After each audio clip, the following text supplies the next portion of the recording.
Mardi 13 décembre, bonjour et merci à tous ceux qui mettent un pouce en l'air, un commentaire et aux nouveaux abonnés. Lundi, je vous proposais la review du Doogee V30 et il est vrai que dans le titre, j'ai dit qu'il était incroyable et c'était tellement le meilleur smartphone robuste que vous pourriez trouver. Donc beaucoup ont cliqué en m'attendant un peu au tournant. Tout ça pour mettre en commentaire que oui, ce téléphone, il est vraiment dingo et je peux vous assurer que le prochain qui sera en ligne vendredi de chez Ulefone, c'est le même en mieux. Voilà, avec des trucs dont vous n'avez pas forcément besoin, mais vous allez voir, assez étrange. Allez, dimanche, Xiaomi a fait une conférence, sans vouloir faire de rime, en présentant non seulement ses deux nouveaux smartphones, mais également plein d'accessoires. On commence par les nouveaux téléphones avec le Xiaomi 13 et le Xiaomi 13 Pro. Alors oui, si on a l'impression que Xiaomi s'attaque à Apple, on se dirait bien qu'avec son Xiaomi 13, au niveau du design, il s'attaque un peu à Apple. Les deux téléphones sont livrés avec un écran AMOLED et un scanner d'empreintes digitales intégré et une petite découpe au centre pour la caméra. La variante standard aura un écran plat, 6,36 pouces en Full HD+, très bien. La version Pro,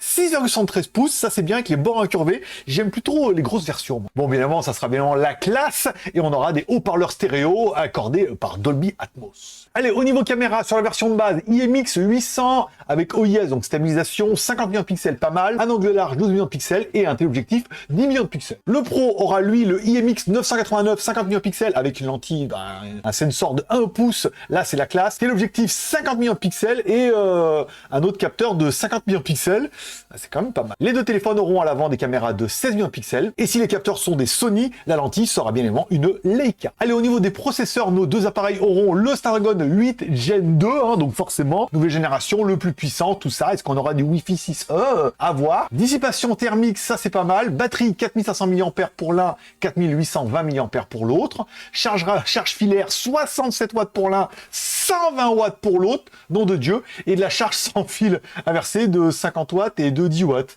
C'est déjà pas mal. Nos deux téléphones tourneront sous Android 13, pas mal, avec du MUI 14 prêt à l'emploi, 5G, 4G, Wi-Fi, Bluetooth 5.3, NFC infrarouge et USB Type C. Bon, on aura évidemment plusieurs versions RAM, on verra, et ROM, le Xiaomi 13, 8 ou 12 Go de RAM, 128, 156 ou 252. Les prix piquent un peu quand même, 574 balles hors taxe, encore une fois, en Chine pour la version de base, donc même si Xiaomi s'aligne, ça va faire au moins, je dirais, du 600 balles minimum, et la version 12 plus 512, là, 700, ça fera au moins du 800 € TTC et tout. Je sais pas ce qu'ils vont faire avec les prix, mais moi, ça me paraît quand même un peu cher. Bon, le 13 Pro, c'est la fête, tête de lisse, un petit peu comme le iPhone, 8 plus 128, quand même pas beaucoup, 718 $, 256, ça sera un peu mieux, 775 $. C'est un peu le prix des Samsung, le Samsung S22 Plus, donc à voir ce que va nous donner Samsung avec son S23. Bon, enfin bon, entre un Xiaomi 13 Pro et un Samsung S23 Plus, vous prendriez quoi, vous? Moi, j'aurais tendance à prendre un Samsung, même si j'adore les Xiaomi. D'accord, Xiaomi, c'est la vie, tout ça, tout ça. Et 12 plus 512, 900 $ hors taxe. C'est dispo à partir d'aujourd'hui en Chine. Dites-moi ce que vous en pensez. Avec tout ça, ma petite dame, Xiaomi vous a mis également des devices parce que oui, c'est la mode et les ventes additionnelles représentent aujourd'hui la plus grosse part des bénéfices des entreprises parce que quand on a un téléphone, on veut des accessoires et de jolis accessoires. Les Xiaomi Buds auront donc une petite une petite évolution avec les Buds 4, IP54, ok, des petites tiges avec du One Touch, bien, du pilote dynamique magnétique double graphène, ok, de la réduction de bruit, certification iRes, du LHDC5, encore une fois, tout ce qu'on peut attendre un petit peu des haut-parleurs de maintenant. Les écouteurs auront une batterie de 480 mAh, on nous parle d'une cellule interne de 30 mAh et tout, voilà. 6 heures d'autonomie, c'est quand même plutôt pas mal. Bon, par contre, le prix est dans ce qu'on peut trouver actuellement, il y a eu 699 RMB ou yuan en Chine, ça fait du 100 $ hors taxe. Encore une fois, ils sont très très bien, ils ont l'air très très bien. Il faudra les écouter et surtout, il faudra voir ce que fait la concurrence. Bon, après, ils sont bien au niveau des codecs et la technologie, c'est les derniers, c'est les meilleurs. Xiaomi propose son Sound Pro Smart Speaker. Alors, pas de partenariat avec Devialet pour Xiaomi, bien évidemment, mais on retrouve un peu la même configuration, vous avez vu à l'intérieur. Transmission audio SBC AAC, les connectiques, on a bien évidemment une prise auxiliaire et une jack 3.5. On nous parle d'une configuration acoustique à 7 unités. Ok. Un haut-parleur large bande, 3 unités pour un son clair et transparent, ok. 3 radiateurs passifs, un peu comme on voit chez Bose et tout, ok, on récupère un peu l'onde arrière pour faire des basses, bien. Et un gros subwoofer pour avoir un son jusqu'à 91 décibels. Bon, un son 360 degrés, le haut il est transparent et tout. Bah écoutez, l'enceinte elle est quand même plutôt jolie, hein. Je trouve que elle rend plutôt bien et ça fait vraiment une vraie concurrente un peu à ce que peuvent faire des choses comme Huawei avec deux violets ou ce que peut faire un petit peu Apple. Bon, le prix par contre pique un petit peu, on est à 999 yuan.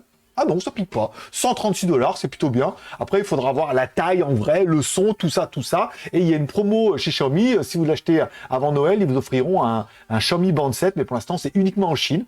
Dites-moi ce que vous en pensez, mais à ce prix-là, ça mérite une petite écoute. Xiaomi met également à jour sa montre avec la Watch S2, disponible en deux tailles, 42 mm et 46 mm. Un panneau AMOLED, ça c'est pas mal. On aura le capteur de fréquence cardiaque et le SPO2. Elle vous donnera le pourcentage de graisse, la masse musculaire squelettique, le volume de protéines, etc., etc. Rajoutez à ça 100 modes sportifs, la base. On aimera beaucoup le suivi de sécurité qui enverra de l'aide au contact prédéfini de l'utilisateur, donc c'est un mode alarme comme on a pu voir chez Apple. Elle a le GPS, Bluetooth 5.2, le NFC, une batterie de 500 mAh, autonomie annoncée jusqu'à 12 jours. Ça, c'est vraiment pas mal. Le 42 mm avec une cellule de 305 mAh et elle fera que 7 jours. C'est quand même plutôt pas. La 46 mm me tente beaucoup. Non, elle me tente rien du tout. J'ai une Apple Watch Ultra à faire en review.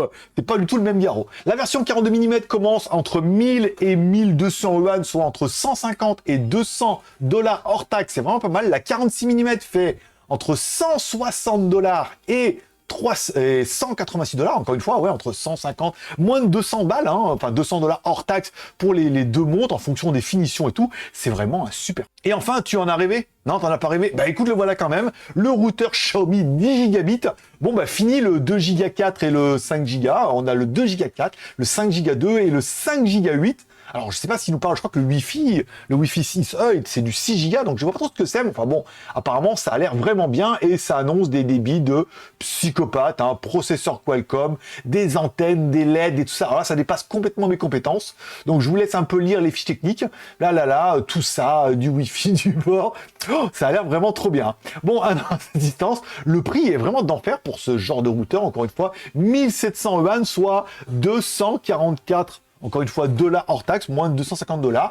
Bon, bah ça fait quand même un super routeur avec ça, prêt pour le décollage. Bon, si on fait un petit bilan, pour moi, les Xiaomi 13 sont beaucoup trop chers pour du Xiaomi. On arrive au prix du Samsung, même si j'adore la marque Xiaomi, entre Xiaomi et Samsung, voilà quoi. Après, soit les fanboys vont dire, mais voilà, mais bon, voilà, encore une fois, Xiaomi, c'était pas cher. Est-ce qu'on aura les mêmes en Redmi? C'est bien. Au niveau des accessoires, j'aime bien les Buds 4, encore une fois, avec la réduction de bruit, le son et un son sympa, avec le prix qui est annoncé, ça pourrait être pas mal. Le Xiaomi Pro Smart peut être intéressant s'il y a un son qui est bien dynamique, parce qu'on a vu, vous voyez, on parle de 150 $ hors taxe.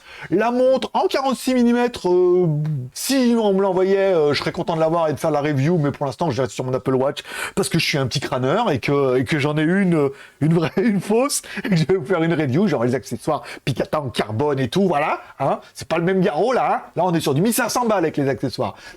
Et le Xiaomi 10 router ne m'intéresse pas du tout, je n'y comprends rien. Pour moi, je suis branché en câble sur ma box, j'ai le débit complètement optimal. Allez, dis-moi en commentaire ce que tu penses de ces news, quel est pour toi ton accessoire préféré, ce que tu penses de cette nouvelle stratégie de Xiaomi au niveau des smartphones et au niveau des accessoires. Est-ce qu'il y en a déjà qui t'intéressent? Est-ce que tu vas licher déjà un petit peu AliExpress pour essayer d'en trouver dès qu'ils seront disponibles, ou alors tu attendras patiemment qu'ils arrivent en France? Est-ce que tu voudrais une review? Puisque nous, je sais qu'en Asie, on risque de les avoir un petit peu après la Chine, et nous, on a des versions globales. Voilà. Tu me dis ça en commentaire, je lis tous les commentaires, je mets un petit cœur d'amour, et je réponds à ton commentaire. Moi, je donne rendez-vous certainement en fin de semaine quand il y aura la news. Forcément, je vous kiffe. Bonne journée, bye bye.